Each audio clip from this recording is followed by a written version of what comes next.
Good morning बच्चों, कैसे हैं आप सब। आज की इस वीडियो में हम डिस्कस करेंगे टेलीस्कोप को। ठीक है, टेलीस्कोप में भी कौन सा टेलीस्कोप? Astronomical telescope.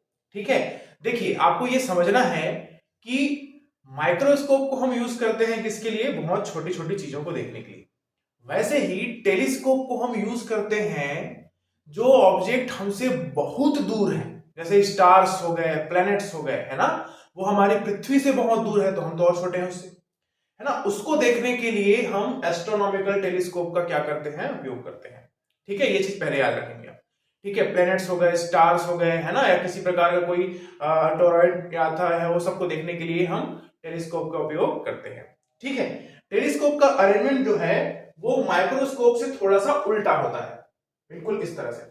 हम जो क्या बोलते हैं, देखो मैंने आपको बताया था कि माइक्रोस्कोप में जो ऑब्जेक्ट के पास जो लेंस होता है उसको ऑब्जेक्टिव लेंस बोलते हैं। उसी तरह से यहां पर जो ऑब्जेक्ट से आने वाले रेस को क्या करेगा? इंसिडेंट करेगा, उस रेस को हम बोलेंगे ऑब्जेक्टिव लेंस, और जिसके थ्रू हम उसको देखते हैं उसको हम क्या बोलते हैं? आईपीस। ठीक है, ये समझ में आ गया।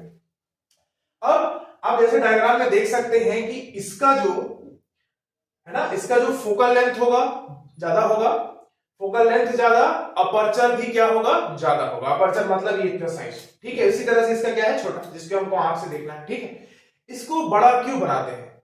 छोटे से भी देख सकते थे, नहीं, एक्चुअल में क्या है, हम ऐसा कंसीडर करते हैं बच्चों कि उस स्टार से या प्लेनेट से जो भी है जिसको हमको देखना है, वहां से जितना ज्यादा मैक्सिमम लाइट का बीम जो है वो आए, और वो क्या हो? हमारे टेलीस्कोप का जो ऑब्जेक्टिव लेंस है उस पर क्या हो? इंसिडेंट हो।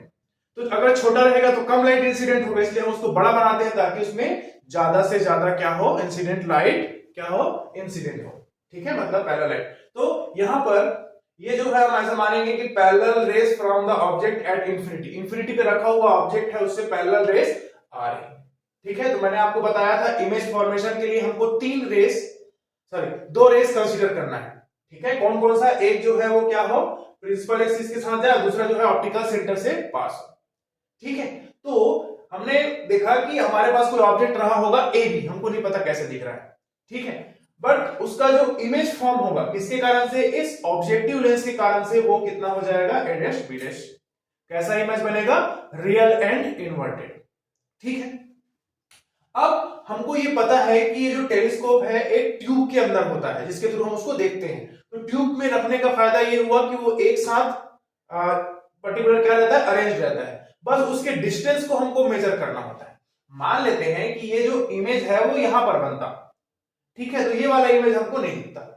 ठीक है, तो हमने क्या किया, इस ऑब्जेक्ट मतलब इस इमेज को एज अ ऑब्जेक्ट कंसीडर किया, किसके लिए? आईपीस के लिए, और साथ ही साथ उसको हमने इस तरह से एडजस्ट किया by rack and pinion arrangement. वो एक तरह का गियर होता है जिसके थ्रू वो चीजें आगे पीछे होती है। ठीक है, तो उसको हमने कहां पे किया? Fe और O2 के ऑप्टिकल सेंटर और फोकस के बीच में। तो हमको पता है अगर इस तरह से अरेंजमेंट होता है तो इसका इमेज कैसे बनता है? लार्ज बनता है ना, वर्चुअल एंड इरेक्ट। तो यहां पर ये वर्चुअल तो बनेगा, लेकिन अब ये पहले से उल्टा था तो ये भी क्या बनेगा? उल्टा।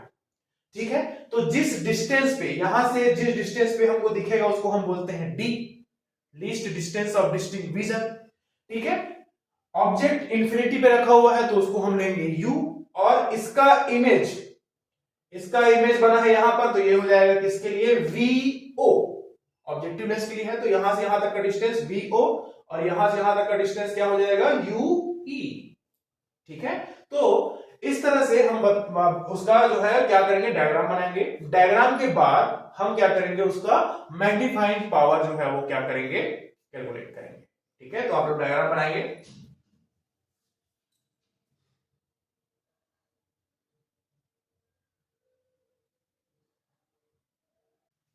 आई होप आपको डायग्राम समझ में आया हो।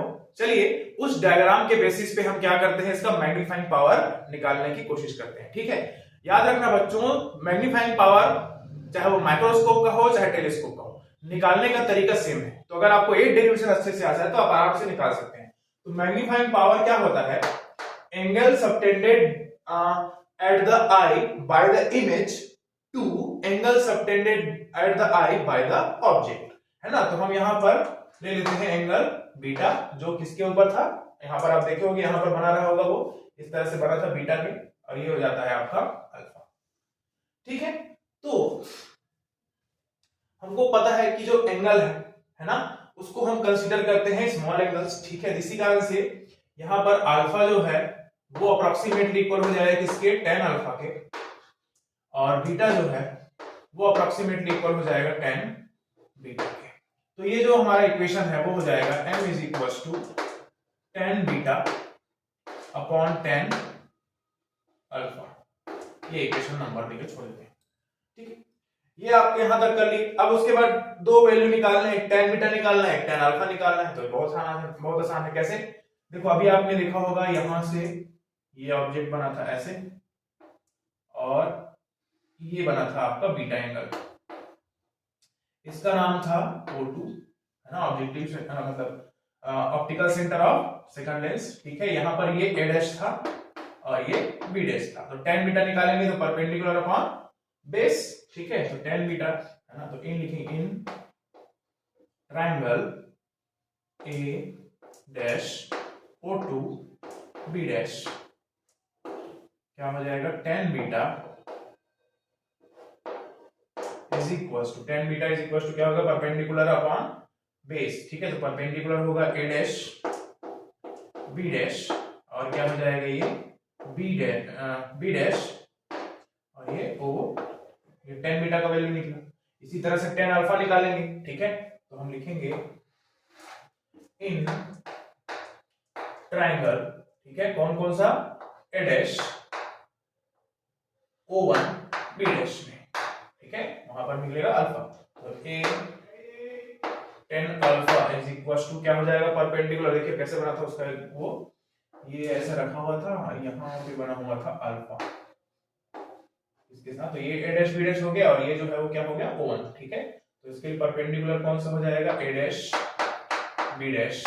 ठीक है, और ये हो जाएगा O1 B डैश। ठीक है ना, ये ऑप्टिकल सेंटर फर्स्ट और ये दूसरा। ठीक है, इसकी जरूरत नहीं है, इसको बता देते हैं। बस कुछ नहीं करना है, वैल्यूज पुट करना है। तो फिर से वैल्यू पुट करेंगे, तो इक्वेशन 1 में वैल्यू पुट करेंगे, तो tan बीटा का वैल्यू देखो बच्चों, A dash B dash divided by B dash O2 into, अब इसको वैल्यू रखेंगे तो पलट जाएगा नहीं। ठीक है, तो ये हो जाएगा O1 B dash upon A dash B dash. ठीक है, तो ये जो है वो इसके साथ कैंसिल हो जाएगा, तो हमको मैग्निफिकेशन क्या मिला, m is equal to O1 B dash upon O2 B dash. ये समीकरण नंबर 2, इक्वेशन नंबर 2। अब इसके वैल्यूज देख लेते हैं क्या क्या होगा। तो अगर हम O1 से कंसीडर करें, अब डायग्राम को देखेंगे, O1 से कंसीडर करेंगे तो ये B है ना, ये O1 से ये B डैश तक क्या रहेगा, आपका इमेज डिस्टेंस रहेगा। किसके लिए, ऑब्जेक्टिव लेंस के लिए। तो ये हो जाएगा किसके बराबर, VO के बराबर। अब उसके लिए राइट साइड में बन रहा था, है ना। इसकी बात करेंगे O2 B dash, O2 B dash की बात करेंगे, तो आप देखेंगे O2 से B डैश जो बना था वो कैसा था, image distance, sorry object distance था। तो ऑब्जेक्ट डिस्टेंस हम यहां पर लेंगे, ये UE हो जाएगा। तो यहां से निकलेगा m is equal to VO upon UE। ठीक है, इसको इक्वेशन नंबर 3 दे देते हैं। यहां तक समझ में आया। अब इसके बाद हम इसको थोड़ा सा और मॉडिफाई कर सकते हैं, m इज इक्वल टू, क्या हम इसको ऐसे लिख सकते हैं बच्चों, FO upon minus UE। Minus इसलिए लगाए हैं क्योंकि वो लेफ्ट साइड में था। ठीक है, ये VO को FO कैसे लिख दिए। ठीक है, तो आपको पता है कि जब हम ऐसा कंसीडर करते हैं कि ऑब्जेक्ट जो है वो इंफिनिटी पे रखा हुआ है ना, उस केस में उसका इमेज फॉर्म कहां पे होता है, फोकस पे। ठीक है, तो इसलिए इसको इमेज डिस्टेंस और फोकल लेंथ क्या हो जाएगा, सेम। तो इसको हम इस तरह से लिख सकते हैं। ठीक है, तो यहां तक हमारे पास 4 इक्वेशन निकल गए। ठीक है, अब हम क्या करेंगे, यूज करेंगे लेंस फॉर्मूला। तो बाय लेंस फॉर्मूला, ठीक है, क्या होता है, 1/v minus 1/u is equal to 1/f। अब हमको क्या करना है, देखना है, किसको देखना है, ऑब्जेक्ट को देखना है। ठीक है, ठीक है, तो यहाँ पर v की वैल्यू देखेंगे तो v क्या हो जाएगा, देखिए यहाँ पर वो least distance of distant region बना था तो ये माइनस डी हो जाएगा। ठीक है, u की बात करेंगे तो ये हो जाएगा माइनस यू ई हो जाएगा, और f की बात करेंगे तो ये क्या हो जाएगा, पॉजिटिव एफ ई। ठीक है, एफ ई, क्योंकि हम राइट साइड से उसको देख रहे हैं। चलिए बच्चों, अब वैल्यू पुट करके देखते हैं। तो वैल्यू पुट करेंगे तो ये हो जाएगा 1 by minus D is sorry minus 1 by minus U ही है तो माइनस माइनस ये क्या हो जाएगा प्लस, और इज इक्वल टू कितना हो जाएगा 1 बाय एफ। ठीक है, तो हम क्या करेंगे, यहां से 1 बाय यू ई का वैल्यू अगर फाइंड करें तो ये हो जाएगा 1 by F plus 1 by D. ठीक है, 1 by U is equal to 1 by F plus 1 by D. ठीक है, तो ये f में क्या रहेगा, e रहेगा, ये इस तरह से। तो 1 by U E is equal to, यहां से हम 1 बाय एफ ई को कॉमन निकाल लेते हैं, ये ऐसा। तो यहां पर क्या बचेगा 1, और यहां पर बचेगा एफ ई बाय डी। ठीक है, अब ये किसका वैल्यू हो गया, 1 बाय यू ई का। इस वैल्यू को 1 बाय यू ई के वैल्यू को यहां पर पुट करेंगे, किसके लिए, मैग्निफिकेशन के लिए। ठीक है, जितना आप नोट कीजिए पहले।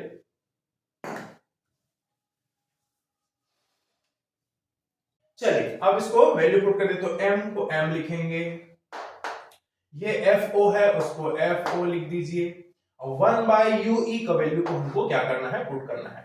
ठीक है, तो 1 बाय यू ई का वैल्यू अगर हम पुट करने जाएं तो ये 1 बाय एफ ई, और ये हो जाएगा 1 plus F E by D. ठीक है, तो ये m is equal to F O by F E, ये हो जाएगा 1 plus F E by D.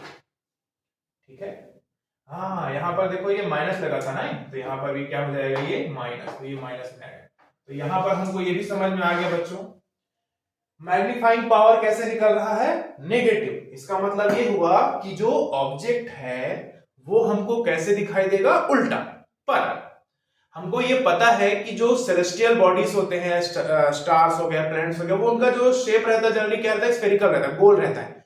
तो आप गोल को ऐसे रखो या ऐसे रखो, उससे कोई फर्क नहीं पड़ता। ठीक है, तो इस तरह से हम magnifying power of astronomical telescope निकाल सकते हैं, जो हमको एग्जाम पॉइंट ऑफ व्यू से बहुत ही काम का है। ठीक है, तो आप इसको चाहे तो नोट कर सकते हैं, इसके बाद ये इसको लिखिएगा। ठीक है, ये माइनस वाले को ध्यान रखिए, यहाँ पर माइनस हो गया था तो ये माइनस लिख दिया, और यहाँ पर भी माइनस लिख दिया। तो m is equal to minus F O upon F E 1 plus F E bye